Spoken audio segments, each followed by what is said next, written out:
There's a much better way of ending WrestleMania.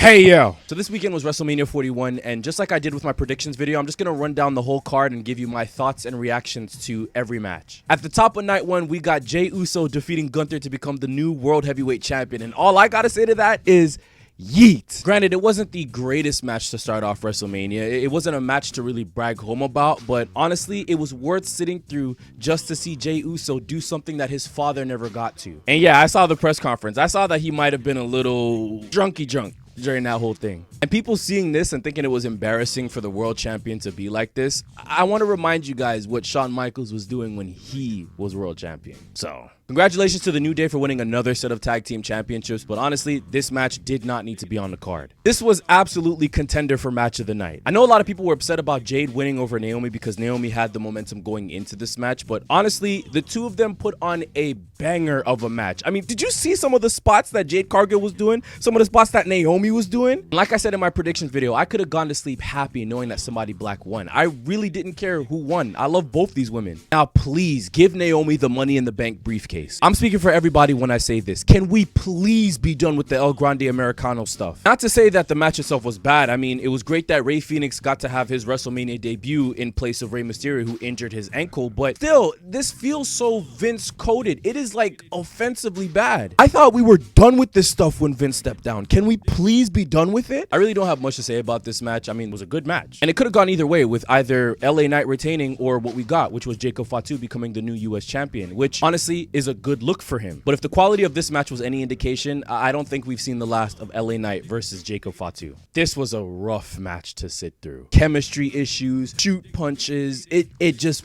was not good. But this match was a palate cleanser from the last one. They were firing on all cylinders with this match. The drama, the suspense, it was cinematic. And while I may be wrong about Seth Rollins being The Rock's potential third man, I was right about Seth Rollins cashing in on that favor to Paul Heyman. I can't wait to see where this goes. And then we go into night two, and let me say, this is how you start off a WrestleMania. This triple threat match was absolutely match of the night. And while yes, I am disappointed that Bianca Belair didn't win and that her winning streak at WrestleMania has not been upheld. If she was gonna lose to anyone, I'm kind of glad she lost to Io Sky and not Rhea Ripley, even though I feel like Rhea Ripley should have ate the pin. Bianca Belair heel turn inbound. A lot of people were calling this match a banger, and while I could agree that this match at best was solid, I found it a bit underwhelming. I mean, yeah, this is a good example of long-term booking. They've been telling this story between Drew McIntyre and Damian Priest for about a year, and how this match was built up to end in a street fight at WrestleMania, it didn't feel like a street fight. It felt like a low-stakes, no DQ match. This match was nuts, but the ending to it, spectacular. However, this is a good example of how weird wrestling fans have been over the last few months. Booing Bianca Belair even though she's a babyface and she didn't do or say anything wrong. Cheering for Dominic Mysterio winning the IC title even though for months we've been booing him. Booing Cody Rhodes, the babyface. Wrestling fans, what the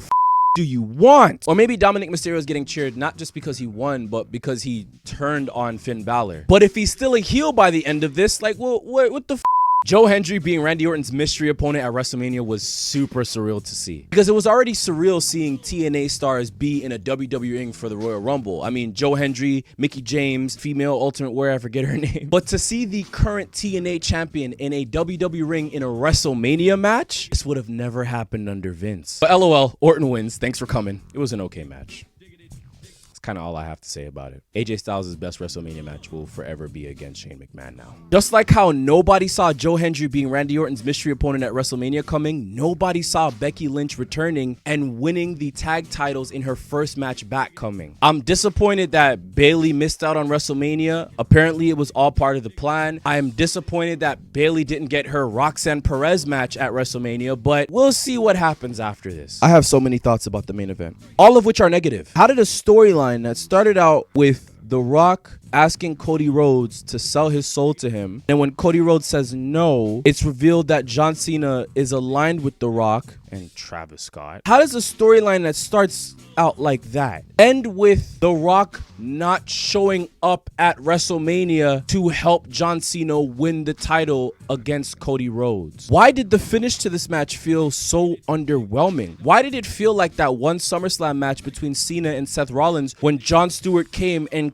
costed Cena the match. Good on Travis Scott for taking the crossroads and getting that receipt that was owed to him, even though it didn't feel like a receipt. But why is he involved in the finish of this WrestleMania match? And I already hear the defense of it. Oh, this is exactly how they intended. John Cena wasn't supposed to give us what we want. There's a much better way of ending WrestleMania. I remember when Triple H said earlier in the year, I think it was, where he said, oh, not every show is going to be a B+ show or A+ show or whatever. WrestleMania is not supposed to feel D+. Yes, not every WrestleMania has to end with Daniel Bryan winning the 2 belts and doing the yes chant. Not every WrestleMania has to end with Seth Rollins committing the biggest heist of the century. Not every WrestleMania has to end with Cody Rhodes finishing his story with the help of some Avengers-type run-ins. But it doesn't have to end like this either. John Cena winning his 17th, even though it doesn't come close to even breaking Ric Flair's actual record, would have been great if the ending of the match and the match itself wasn't so underwhelming. And that's the best way for me to describe WrestleMania 41.